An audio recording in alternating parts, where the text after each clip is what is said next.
Hello YouTube, I am Mr. Poopybot, and welcome to my Star Wars, Episode 1, The Phantom Menace Custom Collectible Minifigure Series. Before we get into it, I want to note that some figures have variants or extra pieces that give this figure an alternate look while remaining the same figure. This series has 12 minifigures. This series was made possible by Macabrix.com. Their online rendering capabilities make something like this possible for me. So without further ado, here is my Star Wars Episode 1 Custom Collectible Minifigure Series. Gong Jin. First up we have the man himself, Gong Jin. His legs are dual molded in reddish brown and dark brown to represent boots. For the continuation of his robes I am using a cloth skirt piece in tan. The torso print is the same basic Jedi print we've been getting for Keegan and Obi-Wan for a number of years, but it does the job. The face print is the same from set 9499 Gung sub. I would have preferred the print from 75169 Duel of Naboo, but without custom printing it is impossible on Macabrix, and the hair is the regular Keegan hair. The lightsaber hilt is also in black as I believe it is more accurate to the lightsaber used on screen. The variant for Keegan is his robed or cloaked appearance from the beginning of the film. The main robe piece is the cloth graduation gown piece from the Series 5 figure in dark brown. He also comes with dark brown arms to continue the robes and a classic hood in dark brown, as Macabrix does not have the new hood piece found in set 75246 Death Star canon, which I think should be the new standard for hood pieces. Obi-Wan Kenobi, Padawan. Next up we have Keegan's faithful Padawan, Obi-Wan Kenobi. Kenobi's legs are dual molded in white and dark brown to represent boots. Again we have the same cloth piece, in tan, to represent the continuation of the robes over the legs. The torso print is the same Padawan Obi-Wan print we've been getting for a number of years as well. The face print is also the same one seen in set 9499 Gung sub. Kenobi's hair is the same piece worn by Kanan Jarrus from Star Wars Rebels in dark orange. Here Kenobi sports a brick-built lightsaber hilt using a 1x1 shaft with ball in black, a 1x1 Technic pin in chrome, and one ring piece from the Lord of the Rings also in chrome. I think this looks so much like the on-screen counterpart. I think it is time for LEGO to start making molded hilts.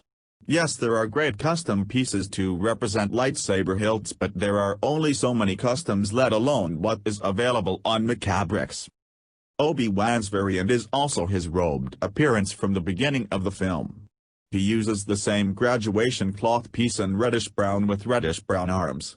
Obi-Wan also gets a classic hood in reddish brown. Darth Maul. Up next we have Darth Maul. In Macabrix, when coloring a piece you have a choice of material that gives the piece a different texture. Maul here has dual molded legs in solid black for the boots and rubber black for the clothing and robes. I believe this gives the minifigure a nice contrast between what clothing is what when they are all the same color but a different texture. Maul also uses the same cloth skirt piece as the two previous figures, as Maul has a kind of skirt, easily seen in the generator scene of the lightsaber duel towards the climax of the movie. Maul also uses the same torso, head, and horn pieces seen in set 75169 Duel on Naboo. Darth Maul's alternate appearance is his cloaked appearance when he is on Tatooine. He uses the graduation gown in black and a classic hood in black. Side note, why haven't we got a horn piece with colored horns?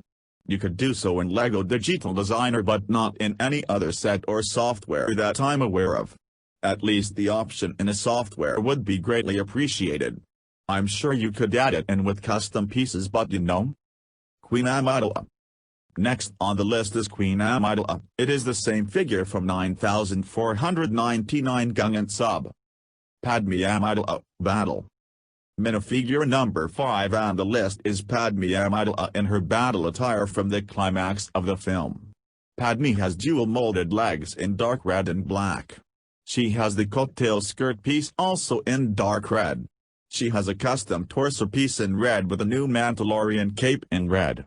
She also gets the head and hair from the set 75,021 Republic gunship. For her LG-3A blaster I have the Jango Fett blaster piece in chrome. Anakin Skywalker, slave. You've seen one, you've seen them all. Here we have Anakin Skywalker in his slave attire he dons through the majority of the film. The only difference here is he uses Luke Skywalker's hairpiece in dark tan. Anakin also comes with his helmet and goggles from the pod race scene as well as a Naboo starfighter scene here in dark brown and gunmetal gray from the goggles. Shmi Skywalker. Up next on the list is Shmi Skywalker, Anakin Skywalker's mother. It is a surprise we haven't gotten her in a set yet. I think we are due for either a Phantom Menace Tatooine set as a whole or Watto's Junkyard set with an updated Watto as well as Shmi. Unfortunately, Watto was not able to be used in Macabrix as the part doesn't exist. Shmi uses the dress piece in dark tan with printing to represent the continuation of her shirt. The torso is based off of the farm boy Luke Skywalker torso we've been getting for a number of years. The face is Professor McGonagall's from the newest Great Hall set and uses Padme's hair in dark brown. As an accessory Shmi comes with a bowl and spoon from the scene where Keegan and company take shelter from the sandstorm. Jar Jar Binks. Taking 8th place here is everyone's favorite Gungan, Jar Jar Binks. LEGO has done a pretty good job with the last release of Jar Jar, so I did not want to change much here. Jar Jar now has printed legs to represent his feet, and as an accessory he comes with a blue transparent ball piece to represent the Boomba from the droid battle on the fields of Naboo. Senator Palpatine. What Star Wars CMF is complete without the Senate? Here we have Palpatine in his Senate attire seen throughout the film. He has dual molded legs in solid and rubber black to represent boots to pants. He uses the coattail piece here in dark blue. The torso is custom also in dark blue. Palpatine uses the same headpiece from the 9526 Palpatine's Arrest set. Originally he used the head from 75,044 Droid Fighter, but it did not turn out the way I thought it would. He also uses the Draco Malfoy hair in tan. Mace Windu Episode 1. Here we have the man himself, Jules Winfield. Just kidding, it is Mace Windu from the Phantom Menace. To me this look for Mace is really unique compared to the other two prequel films. Instead of his normal dark tan robes he dons grey robes, I think a better fit for the character thematically, but aesthetically the dark tan will always win me over. He has dual molded legs in reddish brown and dark brown with the same waist cape as the other Jedi in this list in dark bluish grey. He has his Clone Wars style printing for the torso also in dark bluish grey, and the most recent Mace Windu head from the set 75,199 General Grievous Combat Speeder and a blue lightsaber. Yaddle. I really wanted to make this figure great. Unfortunately the only Yoda head in Macabrix is the Clone Wars one. Or at least that I could find.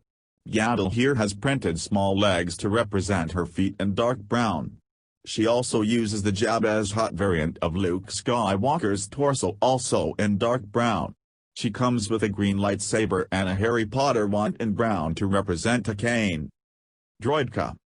Last but not least the Droidka. The design for a minifigure scale Droidka is based off of mini LEGO Star Wars design over on LEGO Ideas. If you like this design, go over and give him some love on LEGO Ideas. Thank you so much for watching through to the end of the video. This is a first hopefully in a long line of CMFs to come. In the future I would like to make a series for all the movies and other topics other than Star Wars. If you like this CMF series, please subscribe for more CMFs.